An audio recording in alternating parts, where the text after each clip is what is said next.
آپ جو ہے ٹھیک ہے مزمل اسلم صاحب ساتھ ہی موجود سابق وزیر خارجہ شاہ محمود قریشی نے ہمیں جوائن کیا، ان سے بھی بات کریں گے۔ سر بہت شکریہ آپ کے وقت کا۔ پیٹرولیم مصنوعات کی قیمتوں میں ایک ساتھ اضافہ کر دیا گیا ہے، پیٹرول کی قیمت میں 35 روپے کا اضافہ کر دیا گیا ہے۔ سر کیا صورتحال بنتی دیکھ رہے ہیں آپ آنے والے دنوں میں؟ دیکھیے یہ آپ کے سامنے ہے کہ مہنگائی کا ایک نیا طوفان ہمارے سروں پر منڈلا رہا ہے۔ جس طرح آپ نے دیکھا کہ کل 2 دن مسلسل روپے کی قدر گرتی چلی گئی اور ڈالر بڑھتا چلا گیا، تو یہ تو ایک فطری سی بات ہے کہ تیل مہنگا انہوں نے کرنا ہی تھا۔ اس وقت حکومت ریونیو کلیکٹ کرنے میں ناکام ہو چکی ہے۔ ان کی ریونیو کلیکشن جو ان کے بجٹ ایسٹیمیٹس ہیں اس کے مطابق نہیں ہو رہی، تو اب یہ انڈائریکٹ ٹیکسیشن کا مزید سہارا لے رہے ہیں۔ اور پیٹرول ڈیزل ایک ایسی چیز ہے جو ہر فرد کی، ہر گھر کی ضرورت ہے اور زندگی کا کاروبار چلانے کے لیے لازم ہے، تو اس مجبوری کو یہ حکومت جو ہے ایکسپلائٹ کر رہی ہے اور تیل کی قیمتیں مزید بڑھا دی گئی ہیں، ڈالر مہنگا ہوا ہے، تیل مہنگا ہوا ہے، اس کا ڈائریکٹ امپیکٹ اور مہنگائی پر پڑے گا۔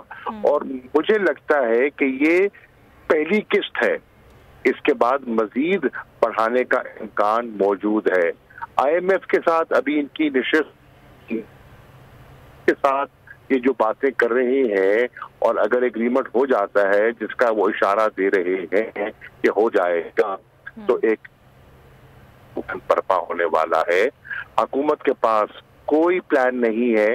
اگر یہ جو آج پلان جس پر وہ کاربند ہونے جا رہے ہیں اگر اسی پہ ہی آنا تھا تو مفتاح اسماعیل صاحب کو کیوں ہٹایا گیا اور ڈار صاحب کو کیوں لایا گیا؟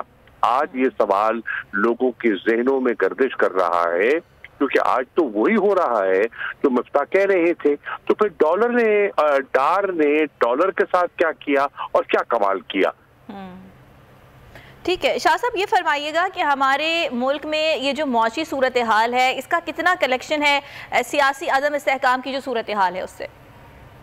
دیکھیے معاشی صورتحال جو ہے وہ بہت پیچیدہ ہو گئی ہے، بہت پیچیدہ ہو گئی ہے۔ آپ لوگوں سے ملیے، کاروباری طبقے سے ملیے، تنخواہ دار طبقے سے ملیے، کسان سے ملیے، نوجوان سے ملیے، جتنی مایوسی آج دکھائی دے رہی ہے میں نے اپنی 40 سالہ سیاست میں اتنی مایوسی، اتنی بالکل جسے کہتے ہیں نا بے بس دکھائی دے رہے ہیں۔ ان کے چہرے مرجھائے ہوئے ہیں، ان کو سمجھ نہیں آ رہی۔ دیکھیے اب مریم صاحبہ تشریف لائی، کیا کیا؟ کوئی حل پیش نہیں کیا، یہ نہیں بتایا کہ ان 8 ماہ میں ہم نے ان اقدامات سے معیشت کو بہتر کیا۔ وہی پرانی کہانی کہ یہ ہمیں پچھلی حکومت بگاڑ کے دے گئی۔ بھائی آپ تو بگڑی کو سدھارنے آئے تھے، آپ سدھارتے مزید بگاڑ گئے، اور آج لوگ موازنہ کر رہے ہیں کہ 8 اپریل کو جو صورتحال تھی اور آج جو صورتحال ہے اس کا ایک تکابری جائزہ جب لوگ لیتے ہیں تو آج لوگ ان کی باتوں کو اہمیت نہیں دے رہے اور لوگ ان سے ناراض ہے، اور کل کا استقبال مایوس کن استقبال، اس کا منہ بولتا ثبوت ہے۔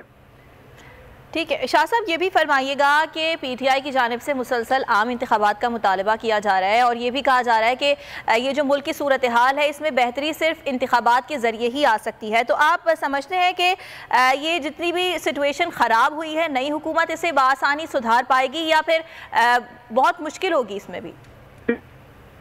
جو نئی حکومت بھی آئے گی نا اس کے لیے بھی بے پناہ چیلنجز ہوں گے۔ صورتحال ہماری بگڑی ہے اور یہ ایک دن میں نہیں بگڑی، یہ چند سالوں میں نہیں بگڑی، یہ کئی دہائیوں میں بگڑی ہے۔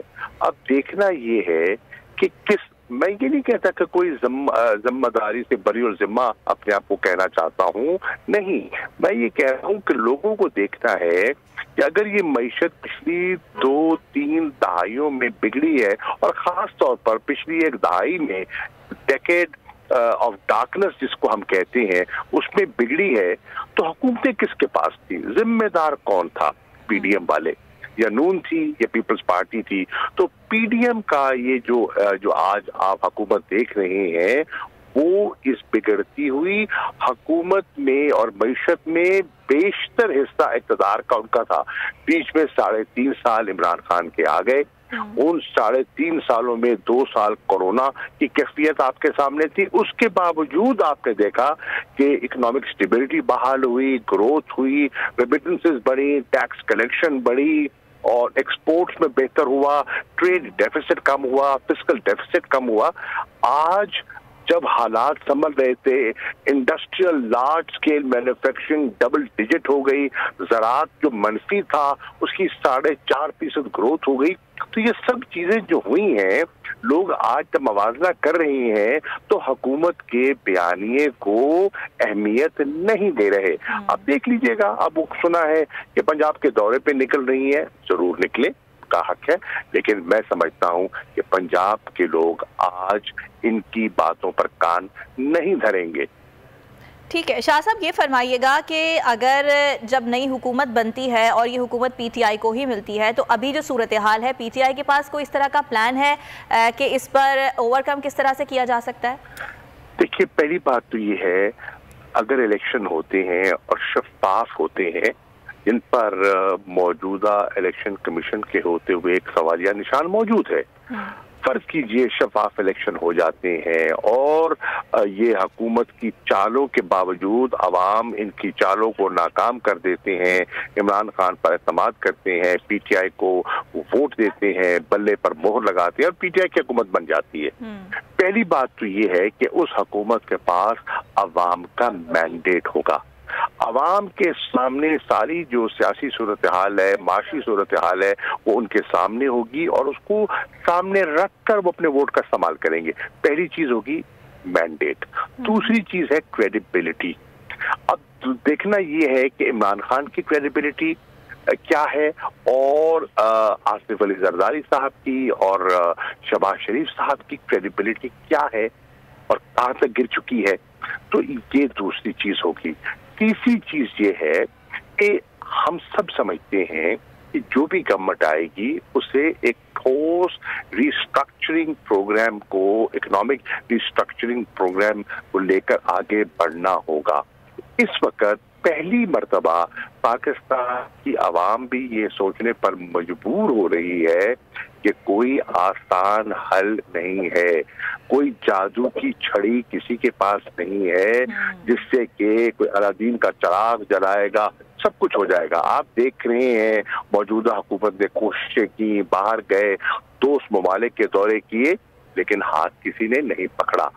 अम्रे मजबूरी उन्हें वापस IMF के पास जाना पड़ा और IMF कह रही है कि देखिए, हमने मुफ्ता इस्माइल साहब के साथ जो चीजें तय की थी, आपने शहबाज शरीफ साहब उनको रुखसत करके, डार साहब को मुसल्लत करके उस सब को रिवर्स कर दिया। जब उसको आपने रिवर्स कर दिया है तो पहले हमसे जो चीजें तय हुई थी उन पर अमल दरामद कीजिए। जब वो अमल दरामद पूरा हो जाएगा तो फिर रिव्यू के बाद हम फैसला करेंगे कि हमने आगे कैसे बढ़ना है। तो कोई आसान हल दिखाई नहीं दे रहा, इस हुकूमत की कोई डायरेक्शन दिखाई नहीं दे रही, इन पर लोगों का इन एतमाद उठ गया है। आप सही चीज भी करें ना और लोगों का अगर आप पे एतमाद ना हो तो वो दिल पर नहीं बैठती। इस वक्त कैफियत ये है कि इनसे एतमाद उठ गया है और लोग इन पर अब एतबार नहीं करते। ठीक है, आवाम का मौजूदा एतमाद उठ चुका है। शाह महमूद कुरैशी साहब हमारे साथ मौजूद थे, बहुत शुक्रिया आपका। अवामी मुस्लिम